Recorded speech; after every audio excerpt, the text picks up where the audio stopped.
The story you're about to see is a big fat lie. No names have been changed to protect anybody.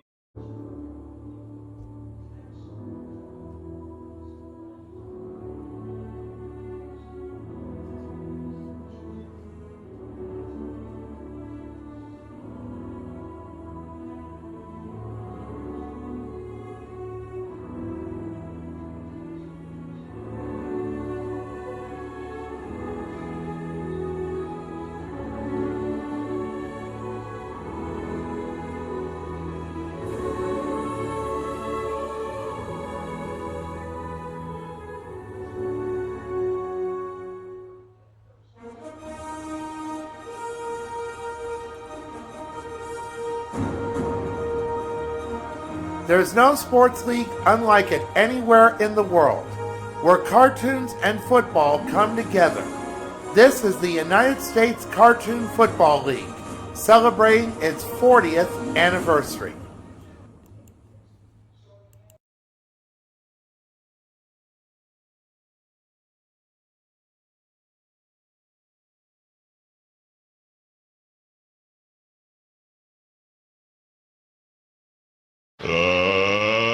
Let's get ready to rumble!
And now, the USCFL Network, in association with YouTube, presents the USCFL Postgame Show.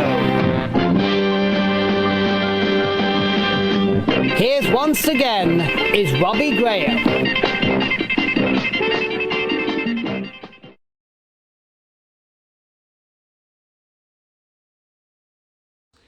Greetings, cartoon and football fans. This is Robbie Graham of the USCFL Network, bringing to you the action and highlights of an exciting Week 3 of the USCFL's 40th anniversary season. This week, we couldn't have asked for two games featuring four quarterbacks who's done the most in this league. Between them, they've won a combined 15 USCFL championships and 10 championship game MVP awards. However, of the four, only one of them is the current champion. For the other three, they haven't won a title since 1986, 2000, and 2005, respectively. After we take a brief pause, we will talk about and present the highlights of Game 5 between Daphne Blake and the Hanna-Barbera All-Stars against She-Ra and the defending champion Filmation All-Stars in their first meeting since 2013 from Richmond, Virginia.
Welcome back. What can I say about Daphne and She-Ra that hasn't been said already? They are two of the most loved, most admired cartoon characters in animation history. When you look at them on the surface, they aren't all that different. They both fight on the side of right. They both have stopped bad people from doing bad things. Boys wants to date them. Girls wants to be them. But also they've had their share of triumph and controversy. When She-Ra was involved in a controversy not of her own making, the entire league rallied behind her in a show of support never seen in sports or animation history. The rally was spearheaded by none other than Daphne Blake. On the night of the most unusual game ever played in USCFL history, was played in which it also became the greatest game ever played in league history too. It was Daphne's idea to have the entire league sit in the stadium that night to support their friend and colleague. They did the same for the rematch of the 21st Century and Disney Bowl III, for which She-Ra not only won the game, but her second MVP award, and is currently the only player to win that honor in both the Go for the Gold and Disney Bowl eras. Since 1987, when She-Ra joined the league, they played against each other for their respective teams in the same division and the same conference. However, they have not played against each other since 2013, the last year the league had conferences and divisions.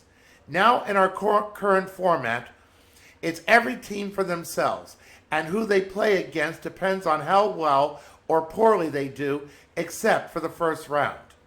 Originally, this game was to be played in Atlanta in a brand new stadium.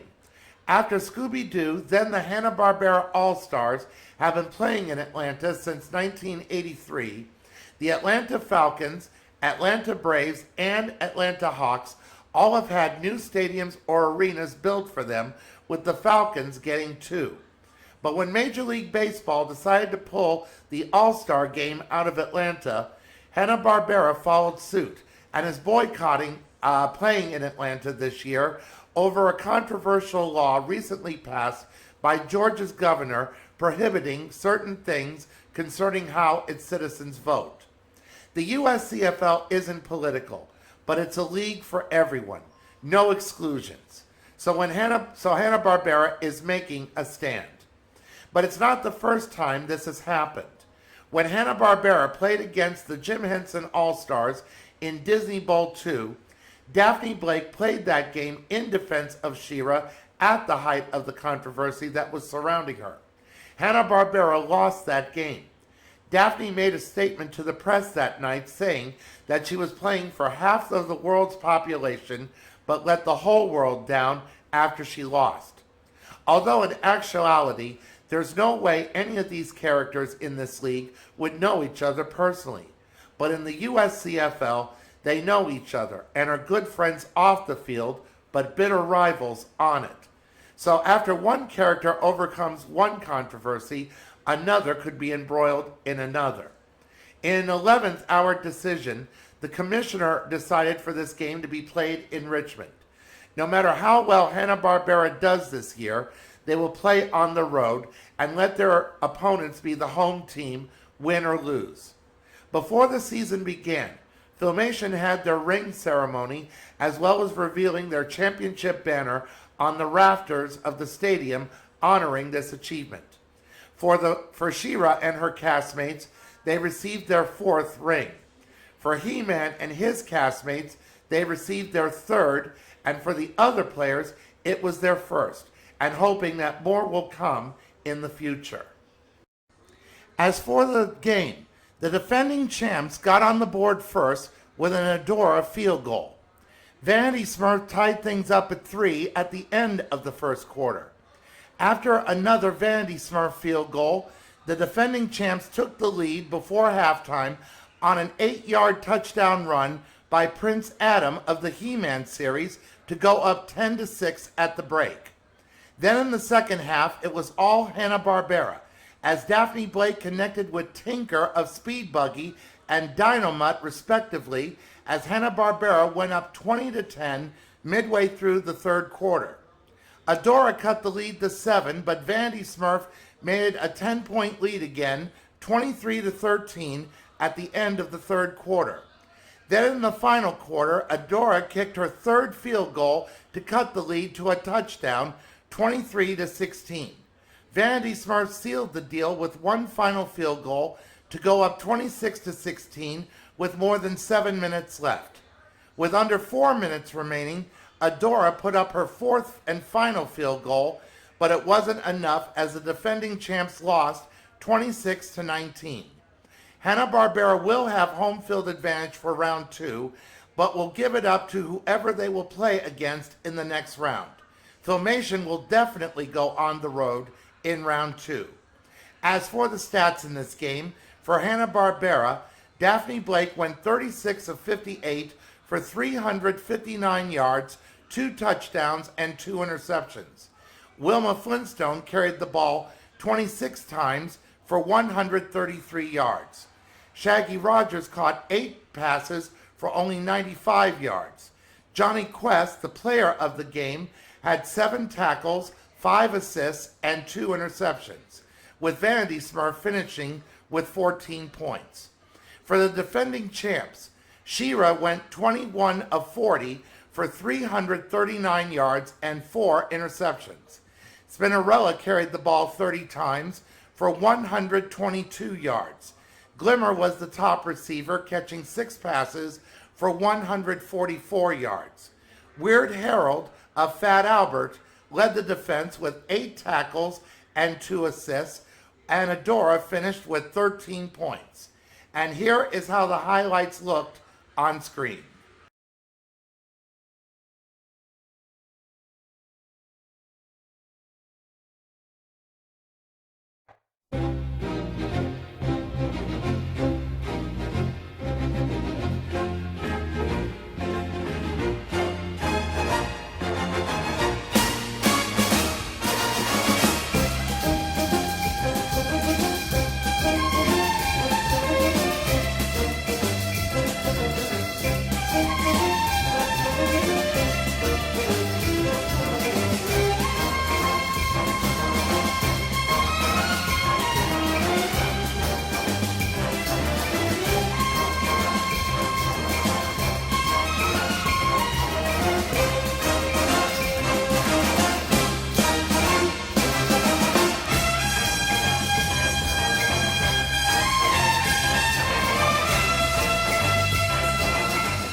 After we take a brief pause, we will talk about and present the highlights of an unusual Game 6 between the comic strip All-Stars and the classic cartoon All-Stars from San Francisco.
Welcome back.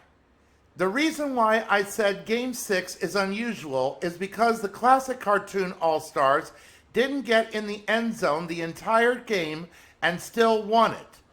This doesn't happen very often in this league. Between Charlie Brown and Woody Woodpecker, they've also have won a combined total of 6 titles and 4 title game MVPs. But they both have had long championship droughts with a combined 56 years without a title. Charlie Brown did take his team to the Disney Bowl last year, but lost. He was also on the comic strip All-Stars when they played for the title in 2010, and also lost. But for Woody Woodpecker, the last time he was the champion of the league, Ronald Reagan was president. This year, the Classics are honoring Woody's former team, the Walter Lance All-Stars, by wearing their old colors of red and gold only at home. Between them, only 1 touchdown was scored and a combined 28 points was scored, also considered unusual in this league. For nearly 46 minutes, Underdog and Blondie Bumstead were responsible for all the scoring until Archie Andrews ran the ball in from 7 yards out. The Classics held on to win 18-10 and will remain at home in round 2.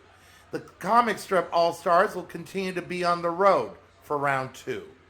As for the stats, beginning with the comic strip All-Stars, Charlie Brown was 15 of 31 for 149 yards and 2 interceptions. Archie Andrews carried the ball 28 times for 121 yards and 1 touchdown. Snoopy caught 5 passes for only 50 yards. Dick Tracy led the defense with 7 tackles and 4 assists, while Blondie Bumstead only had 4 points. For the Classics, Woody Woodpecker went 18 of 31 for 177 yards and 1 interception.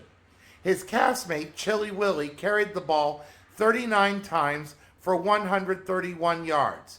Olive Oil caught 6 passes for 67 yards.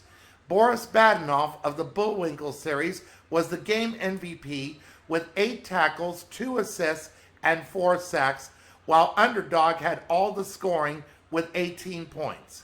And here is how this short highlight reel looked on screen.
After one final pause, we will preview the last two games of round one, along with the answer to last week's trivia question and this week's question.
Welcome back. Now for the answer to last week's trivia question. We asked, as of the date last week's video was made, which was April 11th, that how many episodes of the Pokemon series was made. If you guessed more than 1,100 episodes, you are right. The actual number is 1,148 episodes as of last Sunday. And now for this week's trivia question. The category is, and now for a word from our sponsor, with the degree of difficulty being All-Star. Melendy, or Melendi Britt, however you want to pronounce it, the voice of the original She-Ra, will always be remembered for that. But she also appeared in front of the camera too. In the early 1970s, she became the first person to say a now famous slogan for which cosmetics company? Is the correct answer A, L'Oreal, B, CoverGirl, C, Maybelline, or D, Revlon? We'll have the answer for you next week. And that wraps it up for week 3 of the USCFL's 40th anniversary season. Next week, we'll wrap up round 1 as we will talk about and present the highlights of Game 7 as the DC Comics All-Stars travels north of the border to take on Team Canada from Edmonton, Alberta, and the highlights of Game 8 as the Marvel Comics All-Stars takes on the Cartoon Network All-Stars from Newark, New Jersey. That week, we will take all of Round 1 highlights and put it together in a separate video along with the schedule for Round 2. And until next Sunday, this is Robbie Graham of the USCFL Network wishing you peace. Take care and stay safe.